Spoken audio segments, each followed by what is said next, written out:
In today's episode, I'll be giving my reaction to the sixth episode of Survivor Season 47, titled Feel the FOMO. So let's dive right into Survivor Season 47, Episode 6. Do something, man. People are questioning you. Shut up. Shut up. Okay, yep, do that. Sure, guys. Stupid and dumb.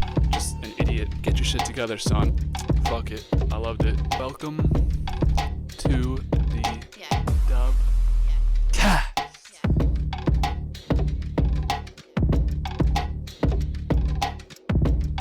This was one of the weirder openings to an episode of all time, with Rome giving the previously on Survivor narration.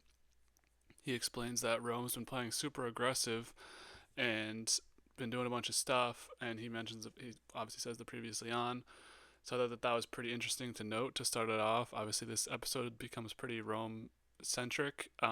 Maybe potentially the next host of Survivor. I mean, I feel like the vibes were kind of there, but we'll talk about that in a bit. So, coming back from the Gata Tribal Council, Rachel, obviously having been left out of the vote, is quote unquote confused about not being included. She does I think she does a somewhat decent job reintegrating herself in. Seemingly, she has a conversation with Andy about why she voted for him. She doesn't seem to be too butthurt, too angry, so I think that's the right way to do it. You can't be taking everything too personally. All these players know that this is the last day they're going to be on the tribe anyway, so it's all good from there. Avenues are opening up. A lot of people said that when they got to the new beach, but I want to applaud Rachel for the job she did there. It seemed like she integrated herself back pretty well. That being said, I wouldn't be surprised if she's voted out very soon. So Sam mentions that he didn't play his idol. Obviously, he had the idol that was good for one tribal council, decides not to play it. I think that ended up being a smart move, but I mean, he should have just went for other idols then. But I guess you need your votes. So, well, you didn't need your votes because Annika didn't have her vote either. So I don't know. Maybe you should have went for a more powerful idol, but it's probably better that you just didn't even play it. We saw the target kind of form on Gabe for having played his idol, his one-time use idol. So people start thinking that maybe that's a little bit suspect. I feel like that Sam's still in a pretty good spot. We'll talk about my top 3 winner rankings, but I felt like him securing the relationship with Andy and Sierra, reintegrating Rachel a little bit. Obviously, he has the connections from the Survivor Social Hour. I think Sam's off to a good start in the merge so far. Playing the idol or not playing the idol was probably the right move. Obviously, he wasn't even a target at all, so that didn't really end up mattering. So thought that was a decent move. So drop your buffs. We get the announcement. Yellow and red are heading to blue camp. And I want to say, pick up those buffs. I'm sure they probably did, but those are souvenirs, bro. Don't just leave them laying in the sand. That's probably for the shot, but those are, you're never going to have your buff from when you played Survivor. I'm sure they picked them up, but if they didn't, come on, dude. Those are valuable. People spend money to have those. So hoping everyone has their buff from this, because they're going to drop them, go into quote-unquote mergatory, where they don't have any buffs. Haven't earned the merge yet, which we'll talk about in a second. So the blue team, the blue tribe, once they realize that they are the ones that everyone's coming to, well, not even that, but that it's a merge. This is like the biggest merge reaction I've ever seen in my life. Like, you had to have expected this was coming, bro. Every season has been the same in the new era. When there's 13 players left, we do mergatory. So it's like, don't quote me on that, but it's around the same area. Like, this can't be such a surprise to you. I know it's a big hurdle. If I ever play Survivor, I want to make the jury. That's my benchmark, not the merge, because you can get fucking voted out in the merge and be out of it, not make the jury. So I would be excited to make the merge. Obviously, things open up for you a lot. The game really starts to get going, but not this excited. I mean, you gotta act like you've been there before. So come on, blue team. So as the boats are heading in, Sue is scrambling to clean her idol. Obviously, she had the whack the idol. Paint is everywhere. She does it seems like she did a really awful job hiding everything. And having gone back and cleaning again, like, how'd you miss all this stuff? What was going on? I mean, I guess it's hard to like spend that much time away and figure out what to do with everything. But she's scrambling as the boats are arriving, and we see as the first boat gets there, she's not even there. She's not even. I didn't see her in the shop, so she was still doing this. Had to run on down. Does a pretty shitty job leaving stuff there. Um, so right after all the tribes get together and meet, of course, there's an advantage right there for a challenge. Right away, they can't even talk and intermingle. Obviously, some of them have already met through journeys and through the Survivor Social Hour, but we don't get the typical everyone goes around, says their name, meets each other, like has conversations. This is kind of a weirdly edited episode in that aspect because it felt like we didn't get a lot of relationship stuff of what's happening between the intermingling of the tribes. Obviously, the vote ends up being pretty synonymous, so I wonder what the next tribal council will bring. I think we're back in the split groups again, so I'm really excited to see what happens with that. Anyways, the advantage, they're all like, should we go look for it? And then obviously 5 seconds later, they'll just run to go find it. They can't find the buoy, though. It's right next to this big rock. Sam and Genevieve actually see the buoy and like, should we go for that? And they're like, nah, it wouldn't be the buoy. Like, there's a million buoys out here. Hint, hint, wink, wink. So while this is all happening, Soul is eagerly. Well, things kind of simmer down because not everyone wants to be spending their whole time looking for the challenge. They want to actually talk like people and make relationships. But Soul is eagerly trying to find this advantage. She really wants it. And this is when they end up finding the red paint pieces. So there's pieces of the pot. There's just red paint. They're like, is this leading to something? I don't know. It's kind of a question what's going on. Obviously, Sue realizes that they've found it. So she's kind of tweaking out on her own. She said she feels like a criminal. Yeah, I don't know what this cleaning job was that you did. It felt like there's nothing there. There's paint on the well. And Caroline immediately clocks that Stu has the idol because she remembers the moment of her with the when she said she cut herself with the machete, which was really stupid. I don't know. I feel like Stu's kind of unraveling just due to this idol thing, but we'll have to see what happens with her. But I don't know. This was pretty stupid in my opinion. I mean, it's a hard thing to do to clean all red paint and stuff, and I wonder if they bring this back for the next season or later on in this season as well. But I just feel like this is, Stu did not do a good job. So while all that's happening, Genevieve decides, I'm going to go look for this buoy. Go look at this buoy. If it's nothing, then I'll just have wasted my time. But I can't. I keep thinking about the buoy. I got to go out there and get this advantage if it's out there. She goes and gets it. Good job, Genevieve. Really coming on strong these last couple episodes. So while the only really game talk / relationship intermingling we see is through Rome. So he's gathering information on everybody. Mostly he has a late night conversation with Kyle. So Kyle says that of all the guys to win the game, that Sam would be the most likely, and of all the girls, Tiana would be the most likely, even though Rome kind of prompted him to say Tiana. He mentions that Caroline and Sue are together, and he reveals that after Kyle tells Rome all this stuff, Rome brings it immediately to Sue and Kyle, or Sue and Caroline and Tiana, and this all gets back to Kyle, and Kyle says, "Fuck Rome," and Kyle was pissed. This episode is so funny because he's just like this North guy or Midwestern guy, very nice, very chill, like doesn't really want to take part in the backstabbing, just out there to have a good time, like one of those people. But after all this, he's like, fuck Rome, we gotta get Rome out. And he brings it back to a big group of people, so the target is almost immediately painted on Rome. And it seems to have just stuck from this moment. So Rome was doing too much, way too much with this information. I feel like Kyle was probably the wrong guy to do, and he also just brought it to way too many people that lines started crossing and just got back to Kyle instantly. So I feel like this was pretty bad gameplay by Rome, but what are you gonna do? It's Rome. So they make their way to this new challenge. It's a hybrid of some new era things, so you have to still quote unquote earn the merge, but we're doing a team challenge where nobody is in the merge yet, and the immunity necklace is won by the winning team of the challenge, and then they do an individual challenge after that team challenge, so that person will be safe, make the merge. This is a merge. This is like an old school merge. What are we doing? Everyone's like, I don't get it. Why do we have to earn the merge, bro? It's the new era. We get it. It's hard. There's no rice. Like, this is just any round of gameplay from any merge in the first 40 seasons. Like, whatever.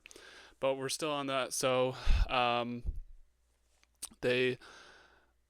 before I mention anything else, that idol, the immunity idol, the challenge immunity idol is sick. It's like a skeleton bat. That's one of the coolest ones I've seen so far. So I really, I'm looking forward to seeing that come up again. So while all this happens, Genevieve gets her advantage mentioned, and she gets to skip the first part of the challenge, the team part, and she also gets to eat the meal. That it's obviously a reward challenge as well. They have the merge feast, the winning people, but they're not technically merged. They're just 5 people and one person who made the merge, and one person who found the advantage. I mean, come on. But they have the chance to compete. Or Genevieve has the chance to compete without being tired, not having done the scrolling first part of the challenge, this team challenge, only having to do the second part, the individual part.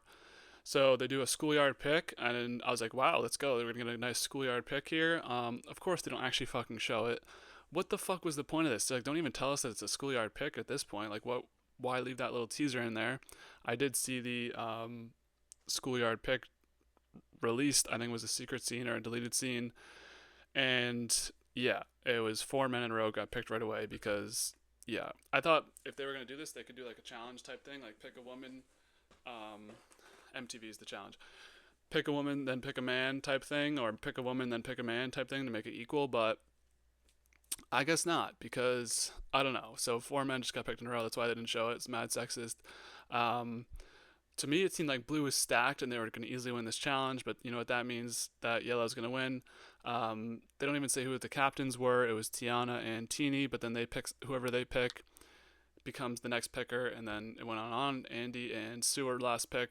For those of you who didn't see the scene, so I don't understand the point of even saying that it was a schoolyard pick. Like, I wonder if that'll come up later. Maybe I don't get that, but it is what it is. So we have Sol and Rome on the same team again, and their rivalry really comes to a head once again. Sol is watching Gabe, and basically the challenge is you have to go through mud, go through wood chips, get up this steep ass wall, and then when you're up there, 2 people do a table maze with the like little things you pull the strings and it moves around. There's all types of holes in the maze. So while Sol is watching Gabe and Rome do the ball maze, he asks Jeff's are there swap outs, and Jeff's like no. Sol obviously just does not like the way that Rome does these challenges. He's been very critical, always seemingly chiming in, trying to give him advice on how to do things. Rome obviously does not listen. So that was interesting to see that happen once again here in a whole different scenario. Under these pretenses of being like this potential tribe, whatever. That team does not win. Yellow wins, which is Kyle, Sam, Sue, Teeny, Rachel, and Sierra, the underdogs, in my opinion. So them plus Genevieve will compete for the individual challenge, which is balancing a ball in this bow type structure, which comes down to Sue and Kyle at the end. A pretty good effort from Sue, but Kyle does win, becoming the first person to make the merge, and they get a nice little purple buff. Cool to see the merge colors purple. I like that. Looked like a pretty interesting design, so good job there on Survivor team. So Rome at the feast is the consensus stand by everybody. Sue brings up Andy as a backup plan, and it just seems like that was kind of agreed upon by Sam and Sierra. They didn't want to do it, but they had to. You can't really stick your neck out in these situations, so I understand it. The consensus back at the beach with the other group who's not at the feast is pretty much the same, but Rome is not aware of this at all, it's seemingly. So while they're all planning on his demise, he's planning to paint a target on Sol due to Sol's actions in the challenge. He says to Caroline that, Sol's been bullying me, or not bullying me, but like he's been so critical of me in the challenges and it really hurts my feelings, and he says it's a crocodile tear. He says he's going on an emotional roller coaster. This was kind of icky to me. I don't know. I can't believe I just said the word icky, but this felt pretty scummy.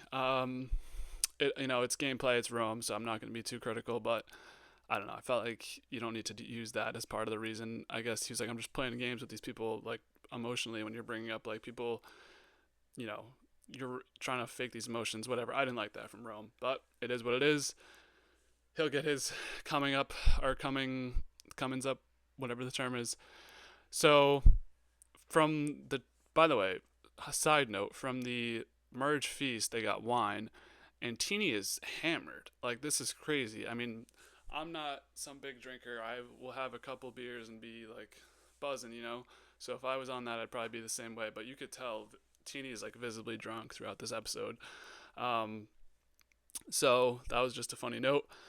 So while the scramble comes back, when everyone makes it back to the camp, there's not really a scramble at all. Everyone just says it's Rome, but Rome has this really like Dumbo edit, is what I called it in my notes, when he's trying to make this plan on Soul. This is just so bad to watch, but having watched Rome's character throughout the first couple episodes, it's like this is the downfall everything was setting up to.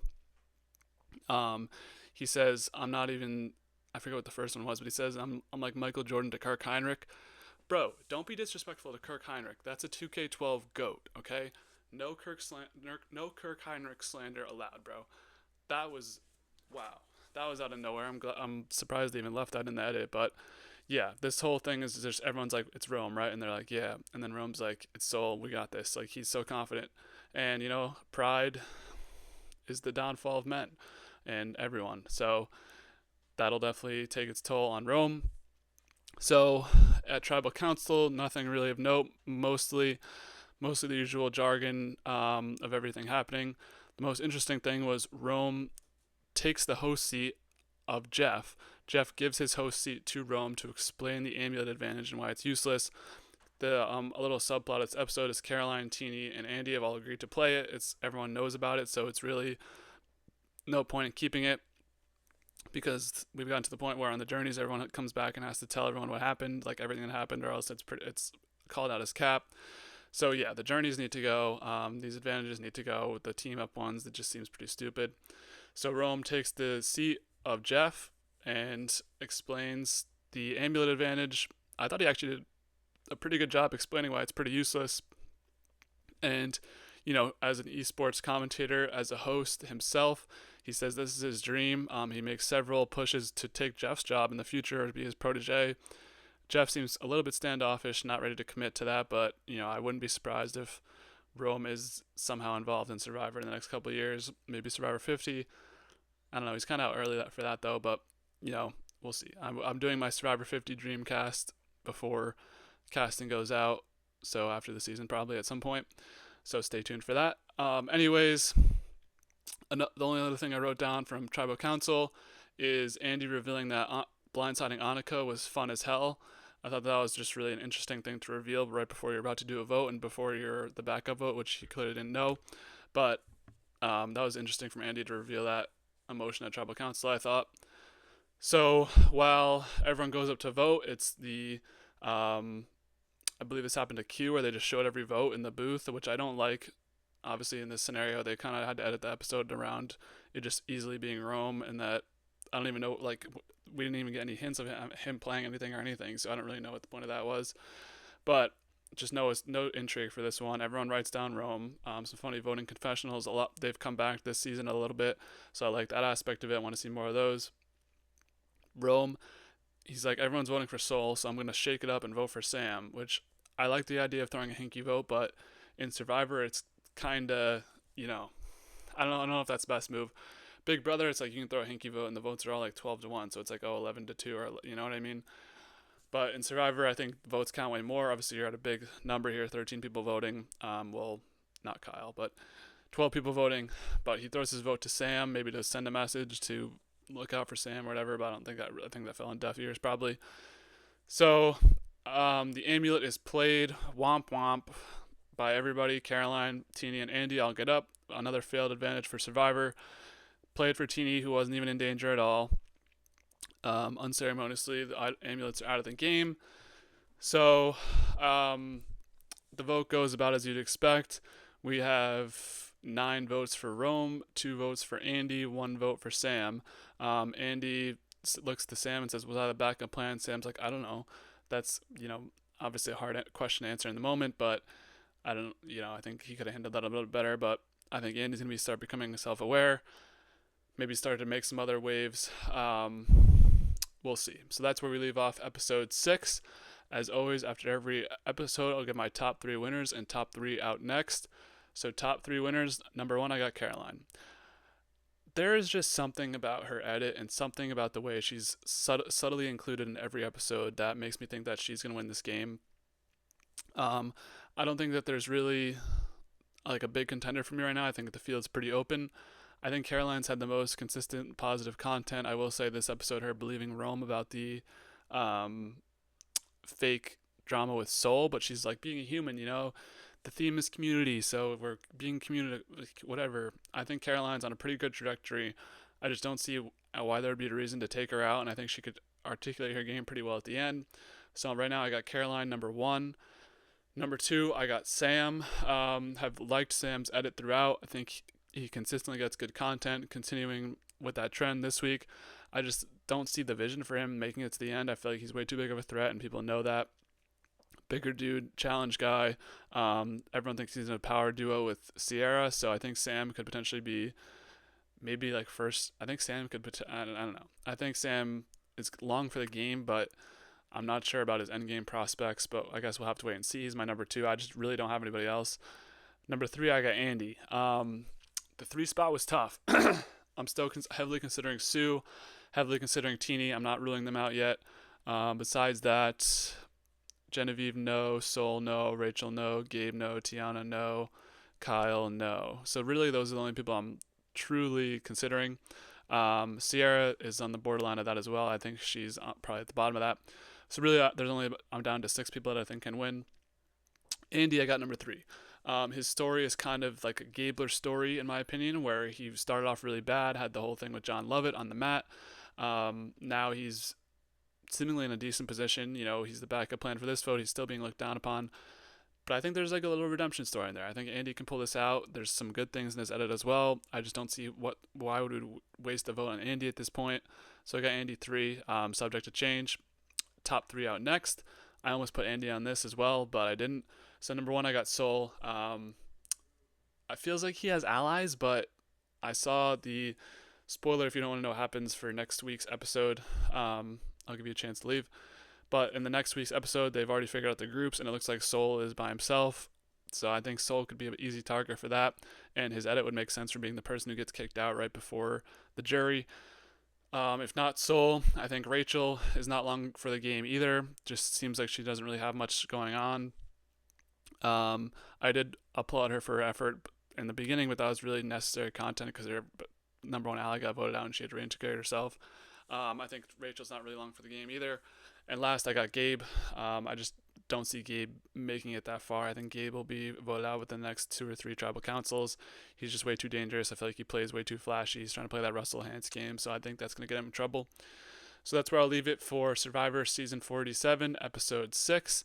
What were your guys' thoughts on this episode? I thought it was a pretty solid episode, pretty good merge episode. I enjoyed it. You know, the way that I did it was different, but I liked it.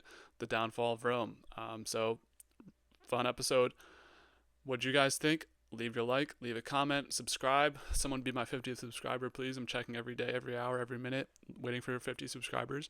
Not really, but if you're new to the channel, we do movie reviews. The Gentleman 300 just released on the channel. We do sports. Just did a live stream with good friends Mikey and Mark explaining recapping week 7 of NFL, talking about week 8. UFC 308 is Saturday. We did a prediction. I did a prediction for that.